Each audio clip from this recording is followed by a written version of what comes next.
Oh, sigue sin aparecer mi presentación.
Ahora sí ya la ven, ¿verdad, muchachos?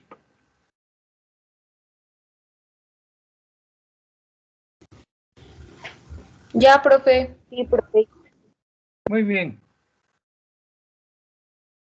Esta partecita que les voy a hablar hoy, es importante que pongan mucha atención. No es un tema desconocido por ustedes. Sin embargo, el concepto de epigenética creo que sí. Creo que sí, porque les pregunté la otra vez que si habían oído hablar de este concepto y me decían que no.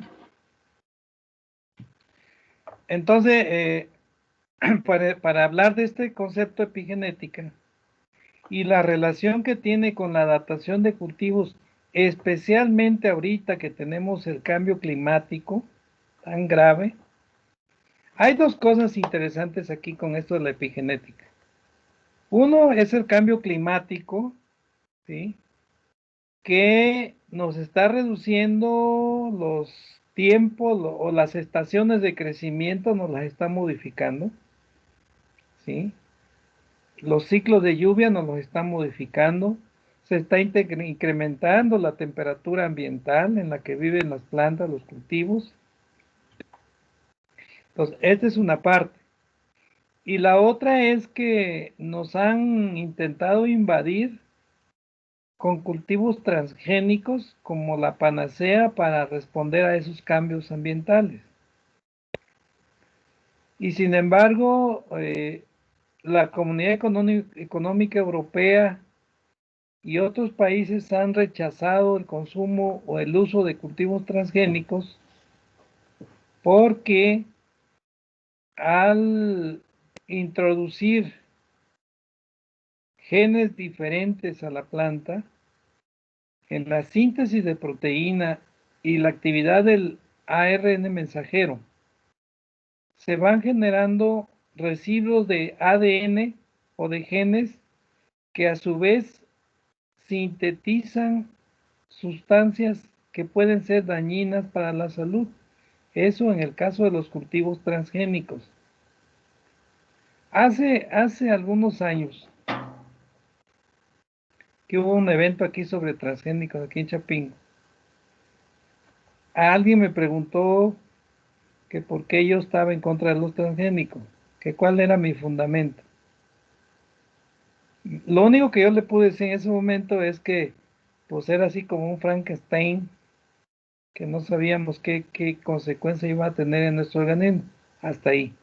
Pero hoy le puedo decir con mucha propiedad que cuando metemos modificaciones o metemos genes ajenos o segmentos de ADN ajenos al genoma de un cultivo, podemos generar residuos de ADN o de ARN mensajero que formen proteínas u otras sustancias que son tóxicas para nuestra salud. Entonces tenemos dos cosas.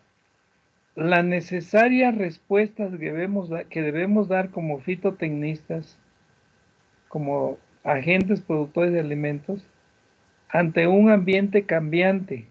Nosotros mismos lo hemos cambiado, pues. Y por otro lado, dar certeza de que las plantas que generemos adecuadas a los ambientes que se están presentando no lleven ningún riesgo para la salud de los humanos. Ahí es donde cobra relevancia la epigenética, ¿sí?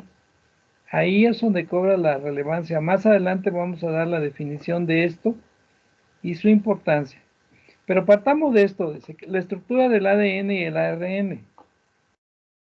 La estructura del ADN y el ARN es parecida.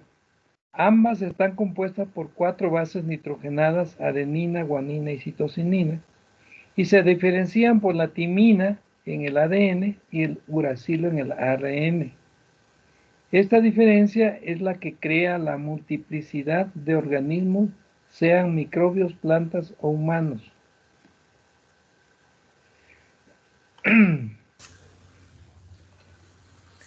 La estructura del ADN, los genes y el código genético. Las instrucciones que determinan todas las características y funciones de un organismo se encuentran en su material genético, el ADN, ácido desoxirribonucleico. Este código genético, mediante el cual se escriben las instrucciones celulares, es común a todos los organismos. Fíjense que seguramente ustedes manejan el concepto o conocen el concepto de totipotencia, ¿no? Sí hablaron eso en propagación de plantas, ¿no? Totipotencia. ¿Qué es la totipotencia en una célula vegetal?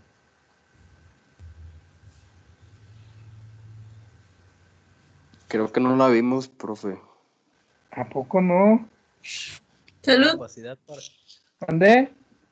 es su capacidad para reproducirse rápidamente, ¿no, profe? En parte, en parte. Es la capacidad que tienen las células de diferenciarse a otra. Perfecto.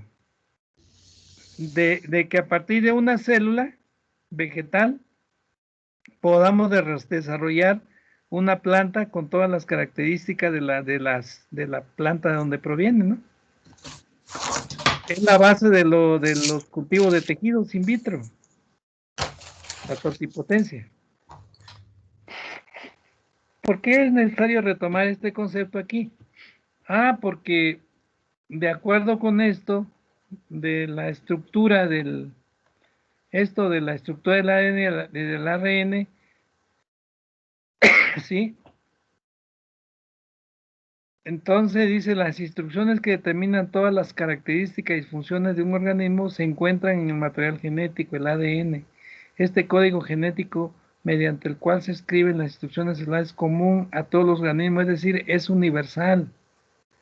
Fíjense, esto de universal, ¿qué significa? Significa que la misma información genética tiene una célula de nuestro hígado que una célula de la piel, pero las células que forman la piel van a inhibir o van a reprimir la expresión de características que solamente se van a expresar en el hígado.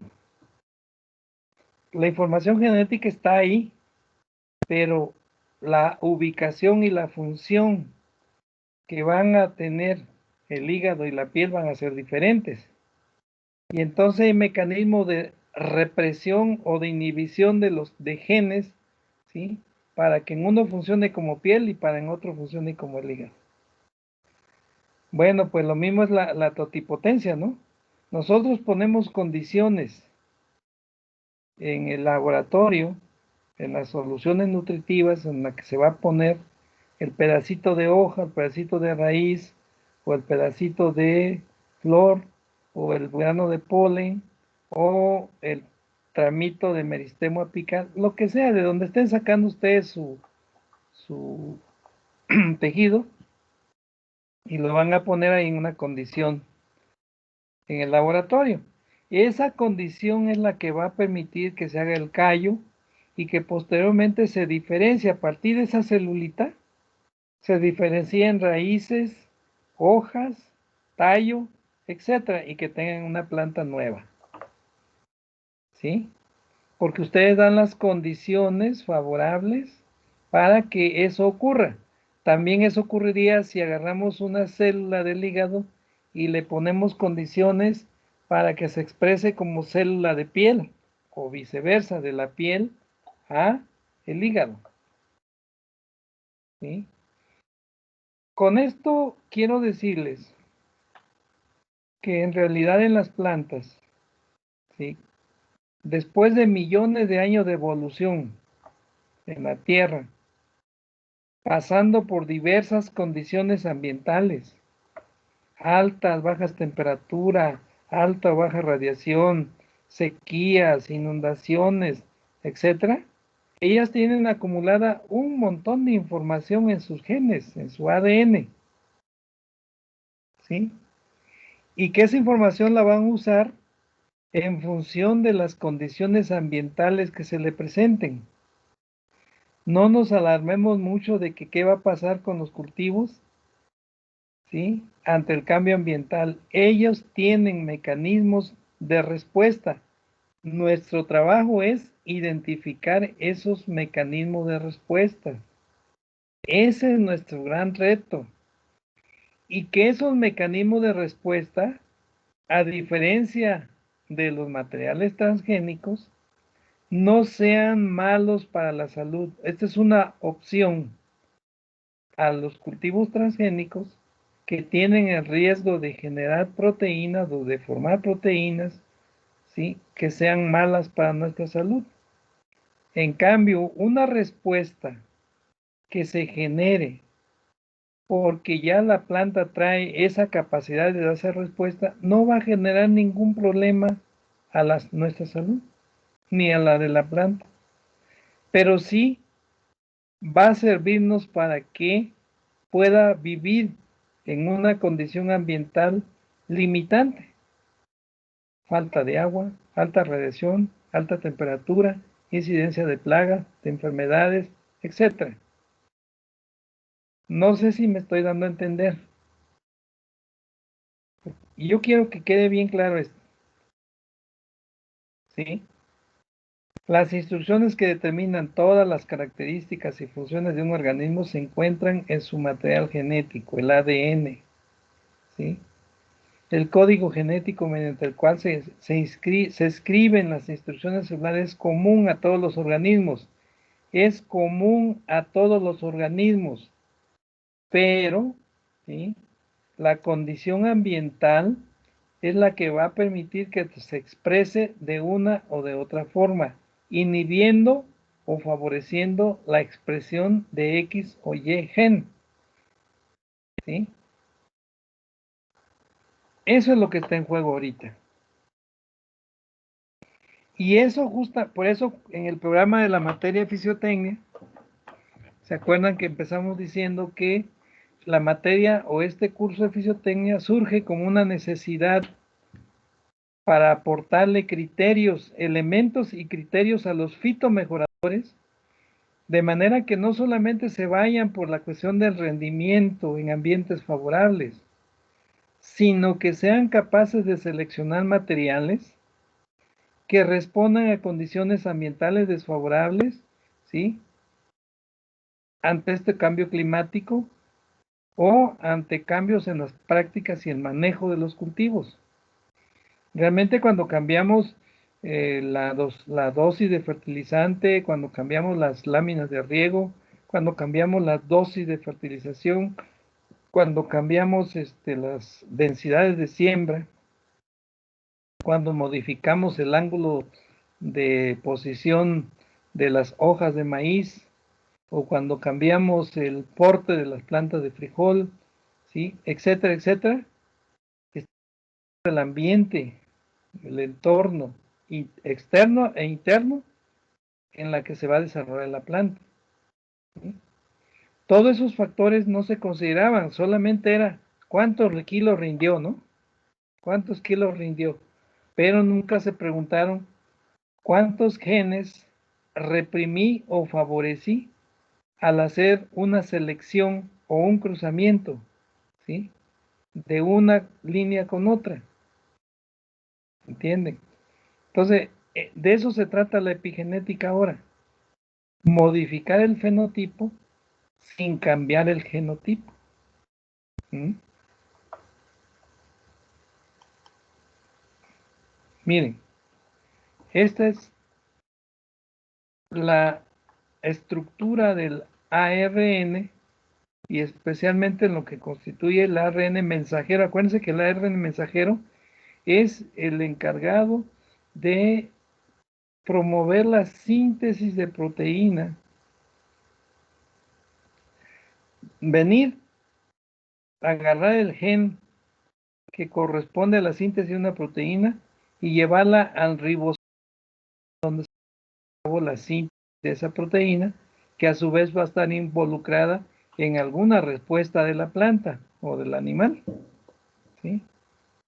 Y aquí está la estructura del ADN. ¿Sí? Aquí está, aquí están los genes. ¿Sí? Esta lo que hace es venir, leer esa información y llevarlo al ribosoma para que se dé la síntesis de proteína. Bueno, en una condición ambiental, puede ser que este ribosoma, el ARN mensajero, ¿sí? Lleve información para que no, o no lleve la información para que no se forme una proteína, ¿sí? La información está ahí, pero él actúa para que se forme alguna proteína o no se forme una proteína de manera que se inhiba o se reprima la expresión de alguna característica favorable o desfavorable dependiendo de la condición ambiental. Y eso no implica ninguna modificación del ADN, ninguna modificación. ¿Sí? Y entonces cuando nosotros ya nos metemos al modelo fenotípico, donde decimos que el fenotipo, ¿sí?, va a ser igual al genotipo más el ambiente en la que está, más la interacción del genotipo con el ambiente, ¿sí? Aquí es donde cobra relevancia eso que les estoy diciendo, ¿sí? Cuánto el ambiente puede promover que se exprese o que se cohíba o que se reprima la expresión de X o Y gen sin modificar el genotipo. ¿Cuánto el ambiente contribuye a eso? Y les voy a poner ejemplos. Por ejemplo, en el caso de en el área que yo trabajo, que son las oleaginosas,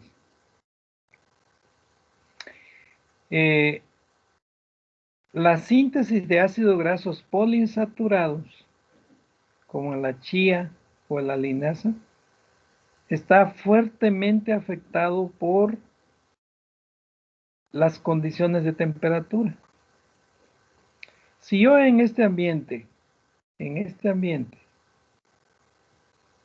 tengo temperaturas frescas o frías, voy a promover, ¿sí?, que acá se lleve la información al ARN, a los ribosomas, el ARN mensajero va a llevar la información al ribosoma para que se lleve a cabo la síntesis de proteínas conocidas como de enzimas desaturasas, es decir, enzimas que van a meter dobles ligaduras en las cadenas de los ácidos grasos y entonces va a generarse un alto porcentaje de ácidos grasos poliinsaturados muy benéficos para la salud.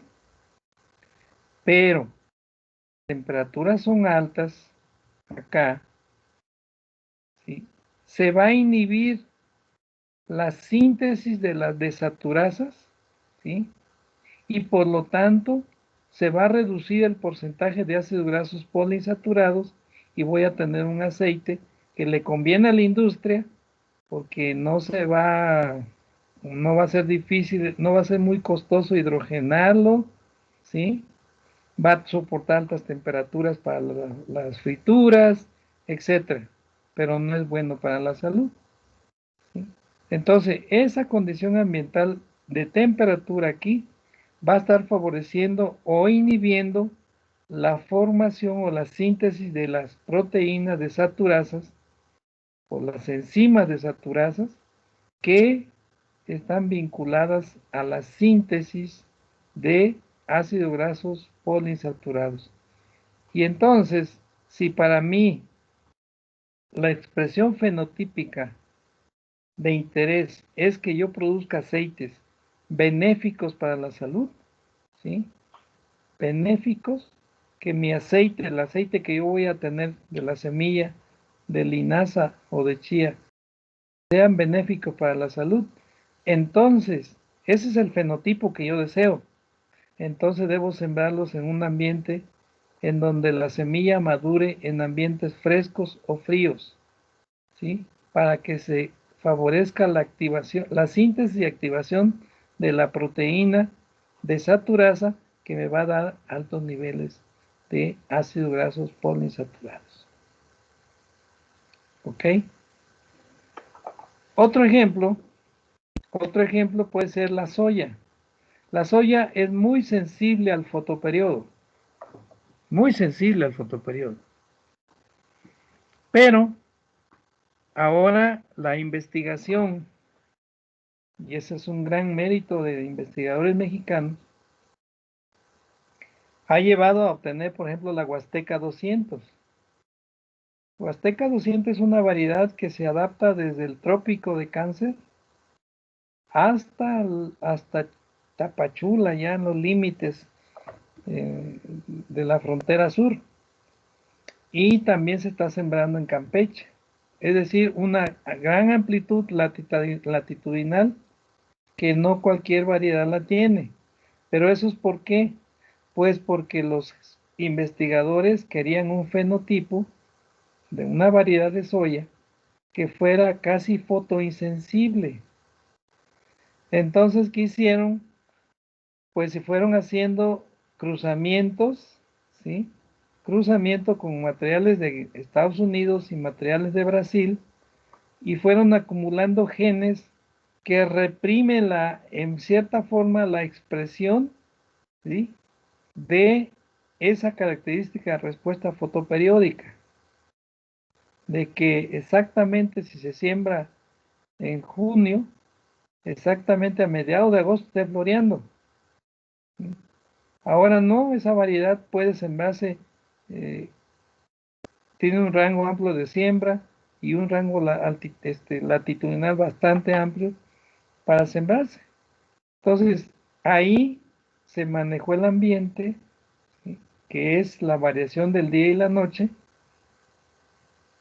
inhibiendo la respuesta o la síntesis de proteínas que van a dar origen a la respuesta fotoperiódica, pero sin modificar el genotipo, solamente es inhibir o favorecer la expresión de un gen.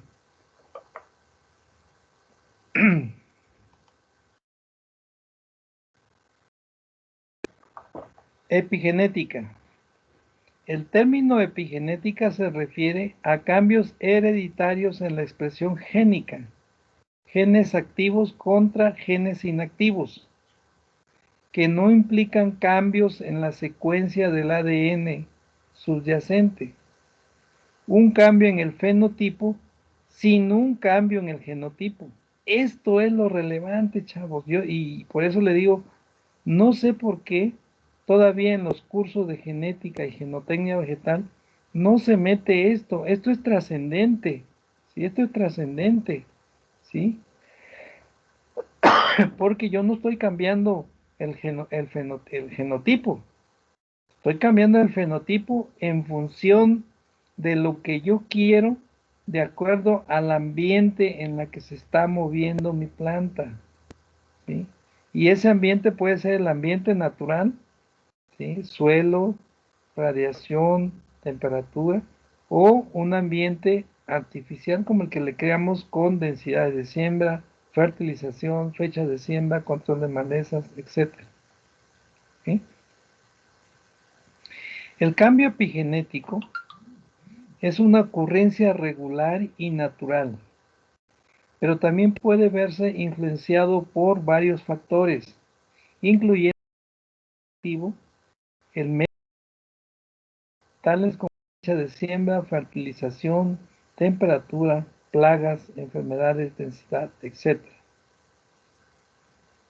Fíjense, este es el corazón de todo esto que yo les quería plantear. Yo anduve haciendo más o menos, yo doy este curso a partir del año pasado. Con ustedes sería la segunda vez que lo doy. Y en realidad, pues, me gusta mucho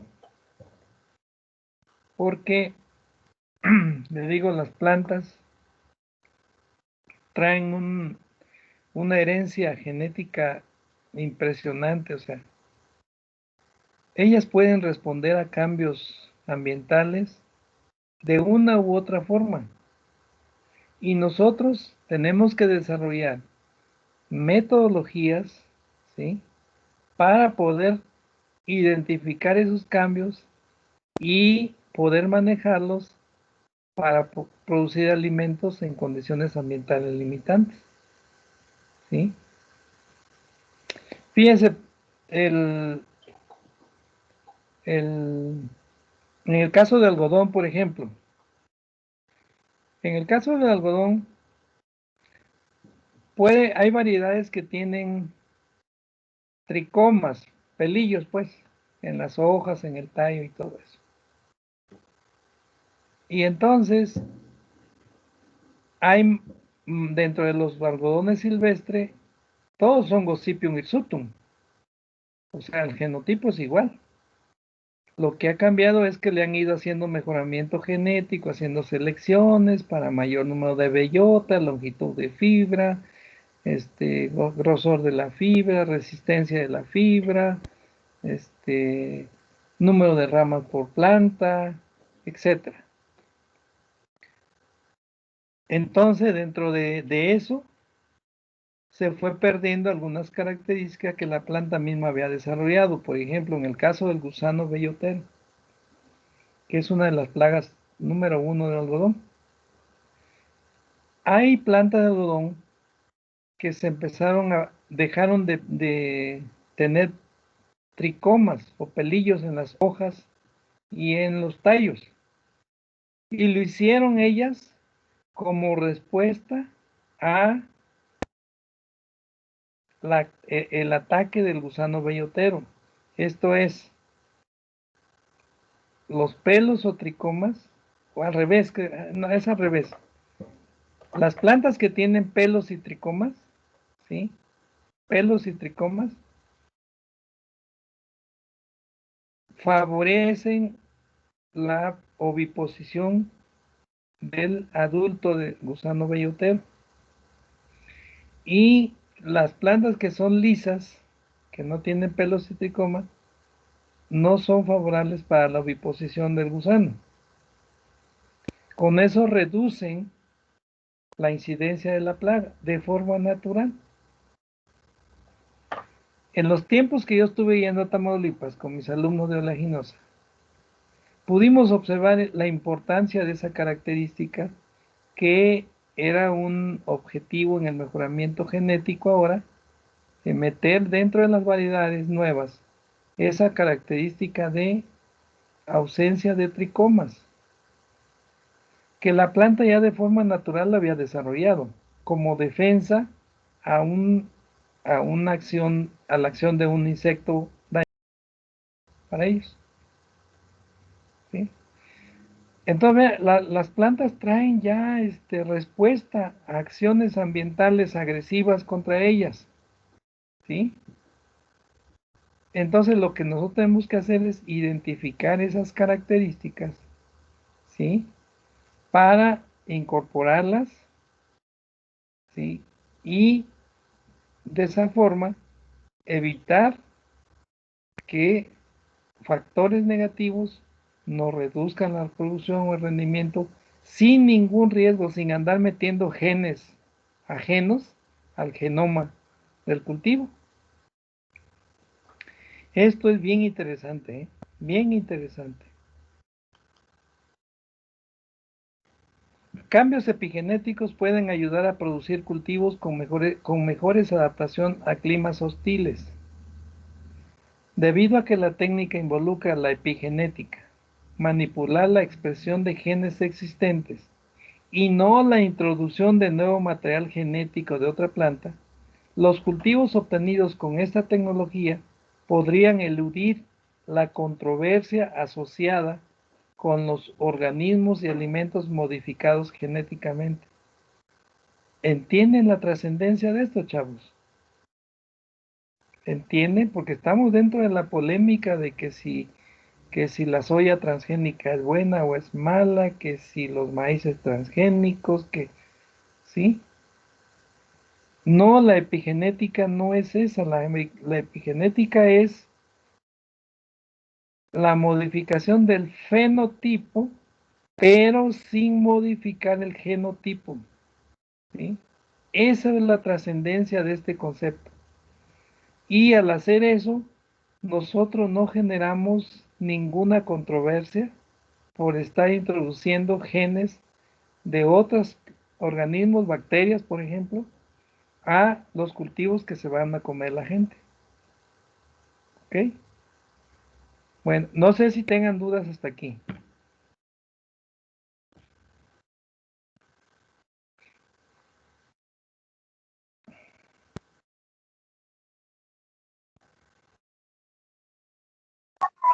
Sí, profe, yo tengo una duda. Digan ustedes, Sandra. ¿Esos cambios van a ocurrir durante el ciclo de producción o también tiene cierto tiempo? No, los cambios, los cambios epigenéticos pueden ocurrir en un ciclo o pueden ocurrir en el transcurso de unos años, pero pueden heredarse por lo menos en 2 o 3 ciclos. Eso va a depender de la condición ambiental, ¿me entiende? De la condición ambiental en la que se desarrolla el cultivo. Ajá. Una vez que usted identifica una modificación epigenética de un cultivo, usted, usted la puede incorporar, ¿sí? Ya ahora sí con las técnicas de mejoramiento genético a nuevas variedades, ¿sí? Entonces, como el caso del algodón que le comento, o sea, ya es una característica que la planta desarrolla ante la acción del insecto. Dice, la planta piensa, pues, si los tricomas favorecen la oviposición de los insectos, ¿sí? Entonces, pues me inhibo ese gen y me pongo lisita, hojas y tallos lisos. Es una característica que ya está ahí. Entonces, lo único que tienen ustedes es incorporarla a procedimientos de mejoramiento genético y obtener, que eso es lo que estaban haciendo en Tamaulipas, obtener algodones ahora sin tricomas, ¿sí? Entonces, esa es, digamos, una variante, una forma de incorporar esas modificaciones, pero si ven, ahí no hay ninguna introducción de material ajeno, ¿sí? O de los segmentos de genes, como lo hacen los cultivos transgénicos. ¿Me explico? Sí, profe, gracias. Que quede claro, muchachos, porque todo eso de adaptación de cultivo y las prácticas agrícolas, todo lo que sigue del programa que tenemos, la verdad yo quise meter esto ahí porque, fíjense, por ejemplo, los frijoles, la práctica de asociación de frijol-maíz, práctica de asociación de frijol-maíz. Ustedes ponen una planta C4 que es maíz, que está adaptada a alta radiación, ¿sí? Es más alta.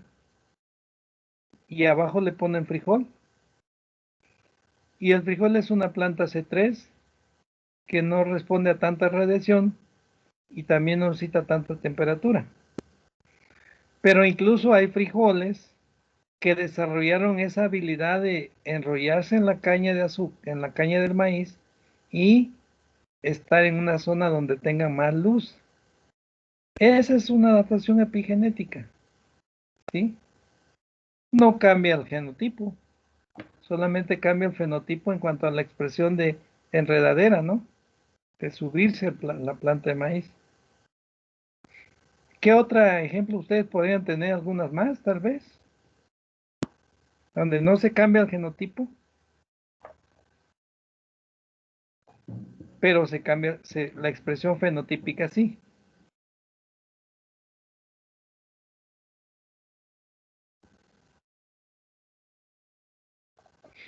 ¿Qué otra?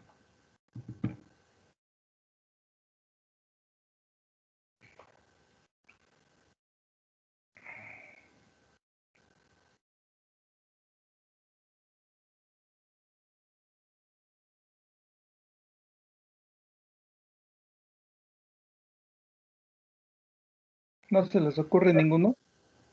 Podría ser también la calabaza, profe. Ah, La calabaza. sí, dígame, ¿qué? Ahí que la calabaza, ¿qué? Porque de igual forma se puede cultivar al pie de la milpa como también ambiente abierto, digamos en área abierta. Ajá. ¿Y qué modificaciones ocurren cuando es campo abierto, campo cerrado o que esté asociado?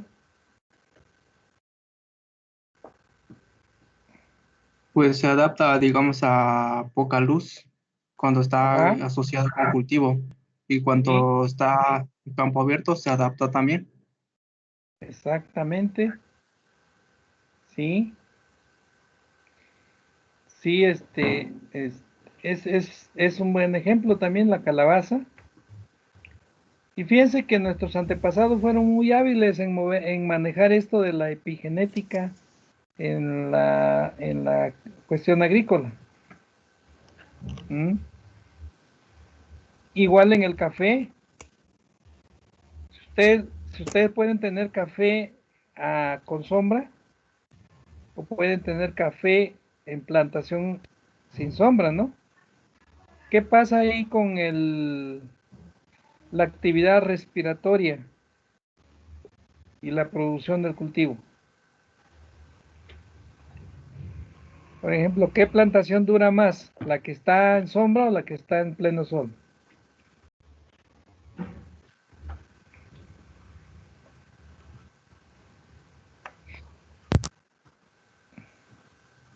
Andrea,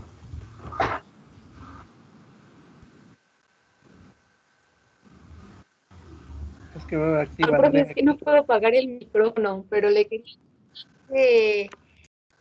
otro ejemplo podrían ser los gemelos que tienen el mismo genotipo, pero diferente fenotipo a veces, como que en algo cambia. Ajá, en seres humanos. Sí, en seres humanos. Claro. Hay muchos ejemplos. Por ejemplo, fíjense el tomate. ¿Ves que ahora se están usando mucho los injertos de tomate cultivado con tomate silvestre? Los dos son Lycoppersicum, ¿no? Ajá. Bueno, pero resulta que el silvestre, ¿por qué se usa como patrón sí, como patrón para injertar el tomate cultivado?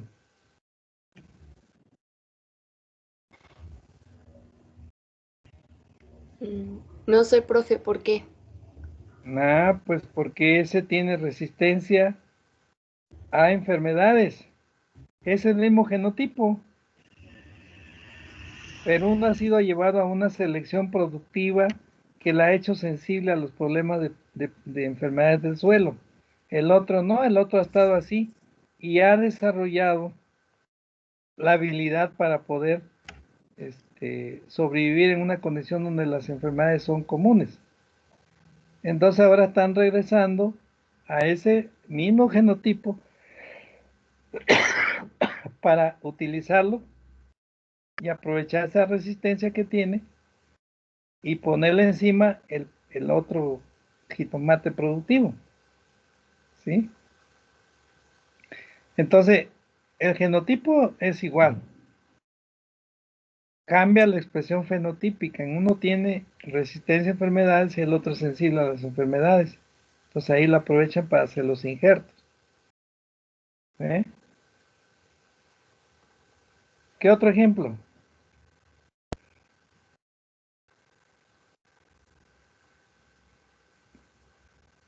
Profe, también con los injertos en frutales podría ser la característica que le dan que a veces enanizan las plantas. Ujú. Pero estamos hablando de la misma variedad. O sea, del mismo, por Ah, no, ejemplo, son diferentes.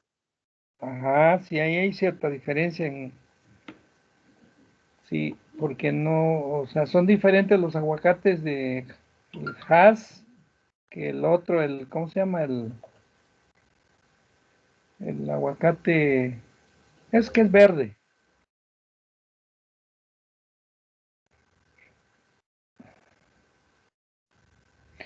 Bueno, ahí yo les puse otro documento en el material de clase. Me falta pulirlo porque solamente fui buscando información así relacionada con esto de la agricultura, que no hay mucho, por cierto, ¿eh?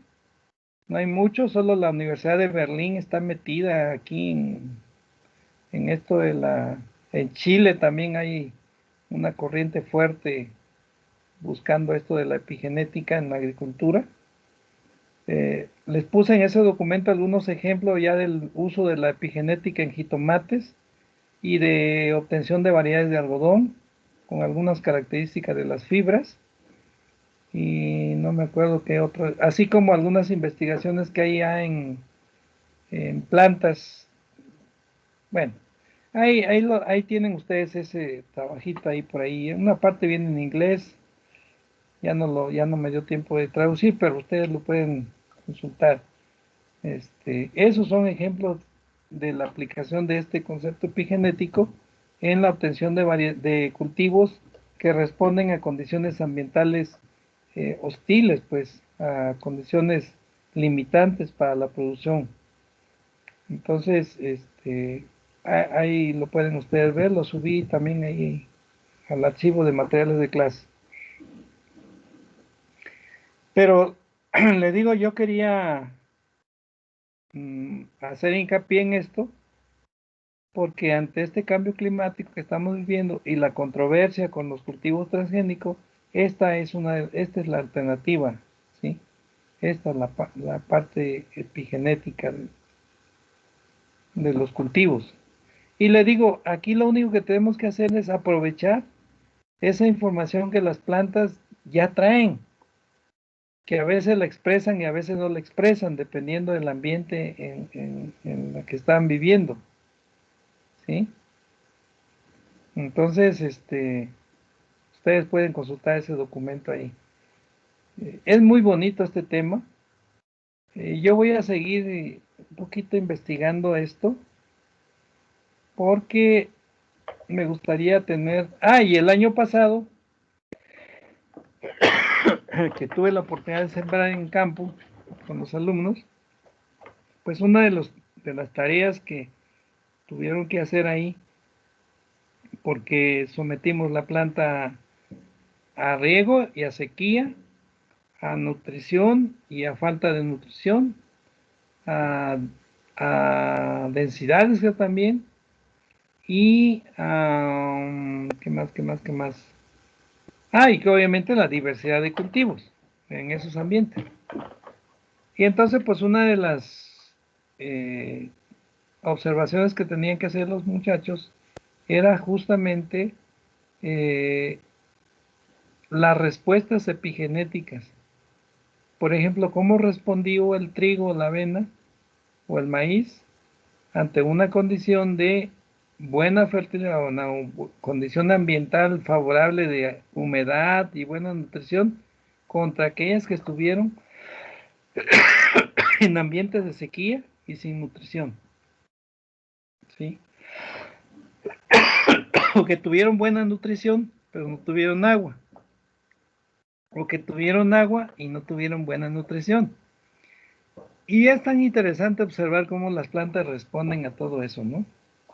¿Sí? Desde la longitud de la raíz, como íbamos muestreando la toma de área foliar, largo, ancho de la hoja, y la acumulación de materia seca, pues hubo cosas muy bonitas ahí que solamente se explican porque era la misma variedad.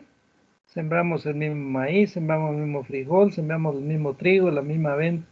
Entonces, las diferencias que observamos no son más que diferencias o respuestas epigenéticas, ¿sí? Y esa es la riqueza de un lotecito así, donde manejas factores ambientales que permiten expresar o reprimir características de las plantas en función del ambiente en que se desarrolla. Así es, chicos. ¿Cómo ven este tema?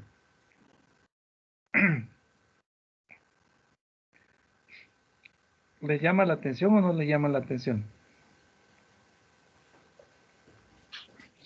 Sí, profe, es un tema interesante y un poco controversial, bueno, a mi perspectiva. Ajá. ¿Por qué controversial, Juan Matzi? Bueno, podría ser porque no entiendo como completamente el tema y sí me causa dudas, pero pues sí me es interesante, o sea, sí me gustaría saber y aclarar todas las dudas que tengo, pero como le mencionabas, es un tema como muy, bueno, es un tema interesante. Sí, fíjese que lo interesante está acá, está aquí, fíjense. Hay otra parte que ya no más adelante le comento. En realidad, la lectura o no de un gen que lleva información para la síntesis de una proteína, que de aquí la tiene que tomar el ARN mensajero y llevarlo al ribosoma para la síntesis de esa proteína, se puede inhibir aquí por un proceso de metilación, se llama metilación. Estos se metilan, ¿sí? Las bases nitrogenadas se metilan y entonces puedes favorecer o puedes inhibir la información que contiene ese gen, ¿sí? Y en eso también están metidos un montón de investigadores. Por ahí bajé un trabajo, una presentación que hizo un investigador del Politécnico Nacional. Ya tiene sus años, desde 2014, pero ya trae cosas interesantes en términos de cómo los genes están favoreciendo o inhibiendo. Y obviamente eso sería la base importante de entender, porque si se puede metilar sin cambiar el genoma, solo metilar, identificando cuáles son los favorables o desfavorables para un carácter, lo puedes metilar, ¿sí? Para evitar o para favorecer su expresión. Esa es la gran tendencia ahorita en el mundo, ¿sí? Y eso, en los ejemplos que yo les pongo allá en el documentito ese que les digo, agricultura y epigenética y agricultura, ya vienen varios ejemplos de esos ahí, sobre todo por parte de la Universidad de Zurich, en Alemania. Entonces, es bien interesante este tema. Y ahí, si ustedes buscan en la red, van a encontrar, pongan epigenética y van a encontrar varios videos que ilustran el tema y a lo mejor les pueden sacar más de las dudas, ¿no? Pero es para nosotros los fitotecnistas que nos tenemos que enfrentar a estos cambios ambientales tan drásticos que nos está imponiendo el cambio climático, de veras que es un tema central, ¿eh? Un tema central para aquellos que se quieran dedicar a la biotecnología. Pues aquí tienen un campo grandísimo que no implica modificar el genoma, pero sí la expresión fenotípica de un cultivo. ¿Ok?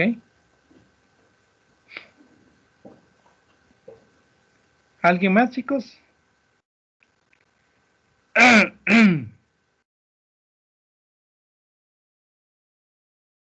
Sí, no quise avanzar en los siguientes puntos de la unidad, porque primero quería discutir con ustedes este tema, porque al final de cuentas este concepto de adaptación de cultivos pues está muy vinculado a esto, ¿no?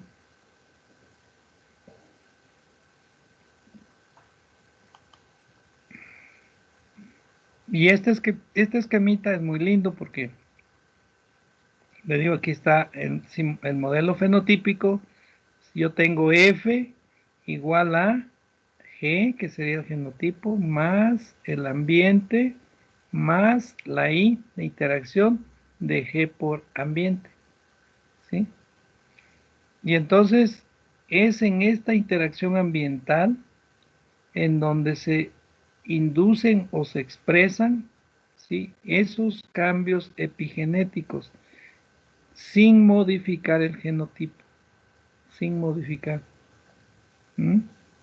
Ese ejemplo que yo les ponía de los aceites con alto contenido de ácidos grasos poliinsaturados, ese me encanta porque esa es una expresión evidente de ese cambio de concentración de ácidos grasos poliinsaturados ante un cambio de un factor ambiental que es la temperatura, ¿sí? La temperatura. Si la temperatura es fresca, es baja, aquí hablo de 20, 22 grados, 15 grados centígrados, aquí cuando está madurando la semilla, que es cuando se está dando la síntesis de aceite, ¿sí? Entonces me va a llevar a una expresión fenotípica de mayor contenido de ácidos grasos poliinsaturados, sin cambiar aquí. Lo único que se está reprimiendo, ¿sí?, por la acción de la temperatura, va a ser la expresión de las proteínas, o favoreciendo, perdón, la expresión de las proteínas que conforman las desaturasas, que son las enzimas relacionadas con la desaturación de los ácidos grasos. Entonces, yo no estoy modificando nada acá. Sin embargo,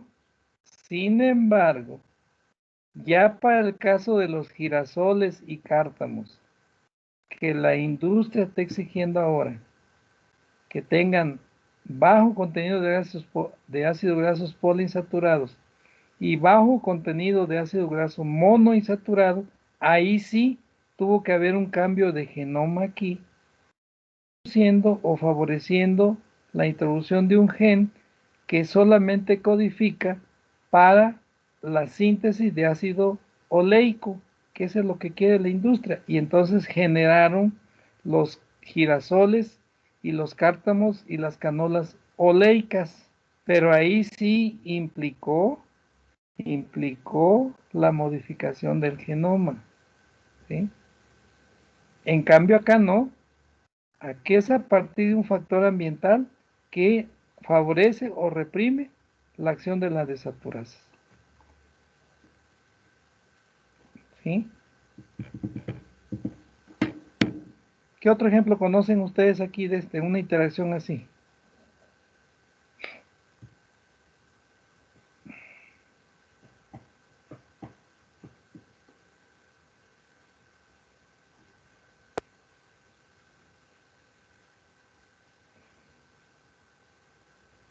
¿Algún otro ejemplo?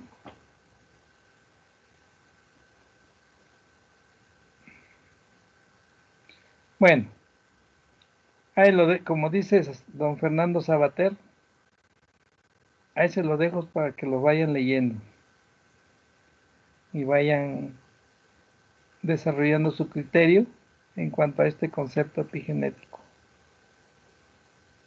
Pero lo cierto es que es una herramienta que nos va a dar mucho en los próximos años en cuanto a las respuestas que necesitamos ante un cambio ambiental muy fuerte. Bueno, entonces voy a abrir otro archivo. No, yo creo que hasta aquí lo voy a dejar, chicos. Voy a dejar hasta aquí porque ando mal de la garganta. Ando mal de la garganta, como vengo a dar clases tempranito y el edificio está cerrado, el frío está terrible y como que ya me afectó la garganta, pero no espero que no pase a más, ¿va?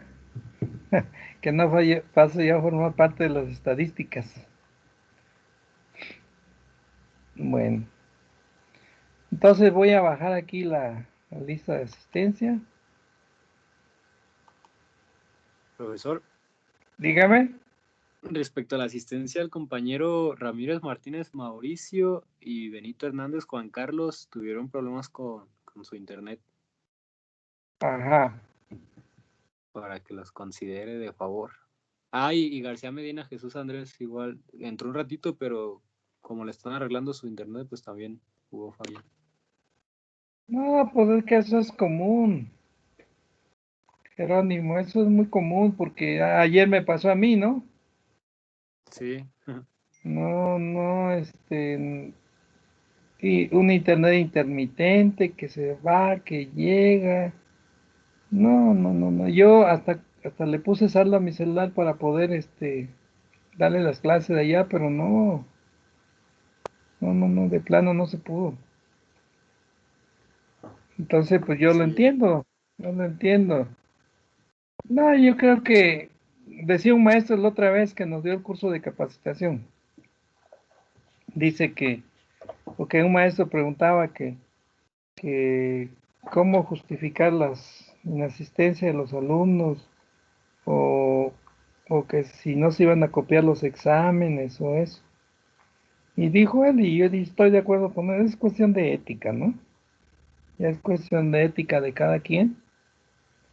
Y, y pues eso no lo vamos a poner en tela de juicio. Al menos yo sé que si no pudieron entrar en internet, pues no pudieron estar en clases, pero si lo inventan para no estar en clase, pues eso ya es cada quien, ¿no? Cada quien. Las condiciones en que estamos dando clase, pues imagínense, yo como ni siquiera les puedo pasar lista, ¿no? Bueno, así directo y hacerle pregunta, a ver, fulano, a ver, Jerónimo, ¿qué vimos ayer? O Andrea, o Luis Fernando, o Abraham, ni siquiera los veo porque esta condenada cámara a veces prende, a veces no prende. Ni ustedes me ven a mí. Pero no hay problema, hombre. Yo ahí voy bajando la lista, los voy incorporando a una hoja de Excel y ya. Si me piden un reporte, pues yo entrego el reporte y listo, ¿no? Ok, Sí, profesor, muchas gracias. órale. Y me da gusto que la mayoría esté conectado. Gracias a ustedes por darme esta hora de reposición. Y nos vamos a ver el próximo martes. Ok, ¿cómo van con sus prácticas? Con su práctica 1.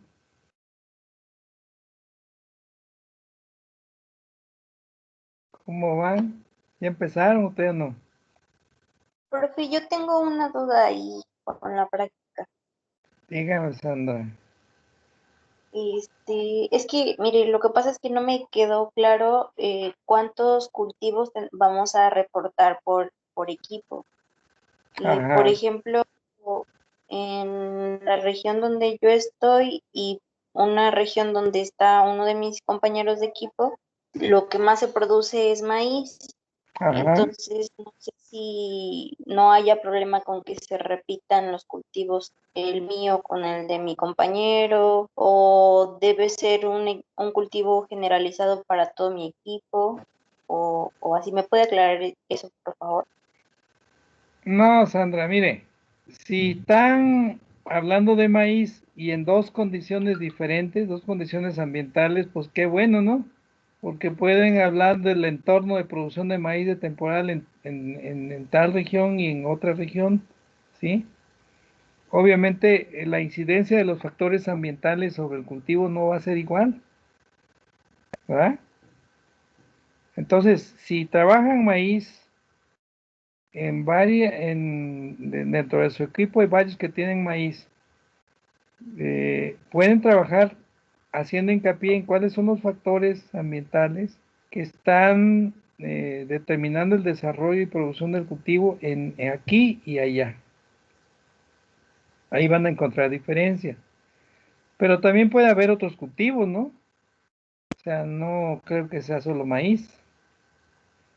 Puede haber una hortaliza, un frutal, pero normalmente cuando se habla de esta práctica, se agarra un ambiente, por ejemplo aquí en Chapingo, ¿no?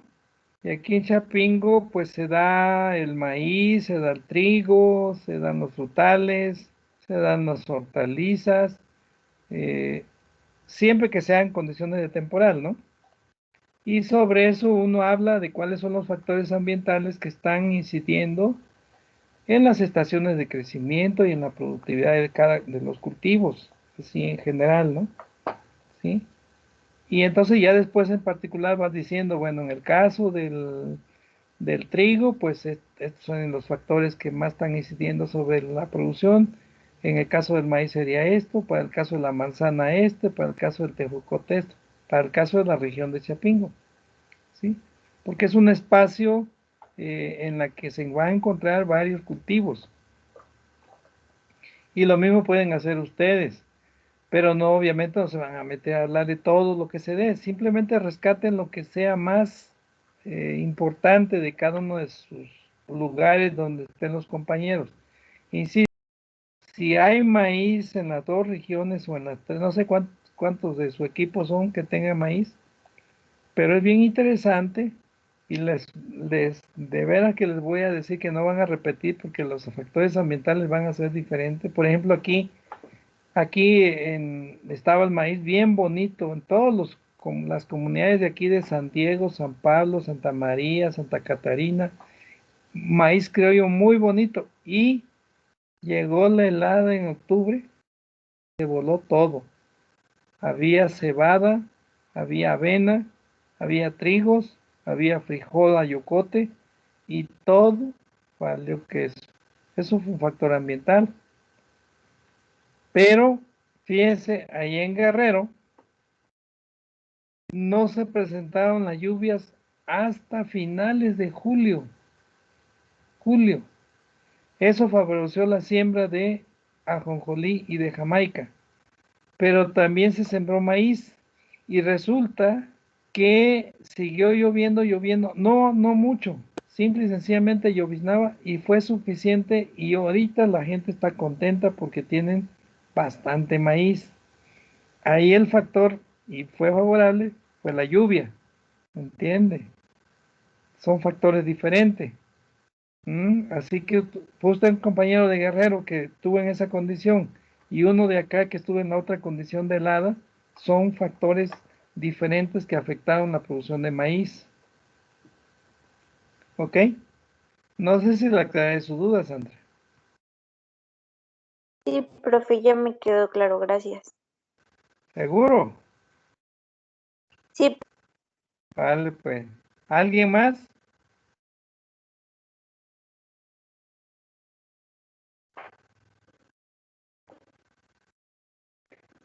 Les digo que cualquier duda que tenga, pues mándenme un mensajito, mándenme un correo, ¿sí? O un WhatsApp. Yo con todo gusto los atiendo, los oriento, lo que sea.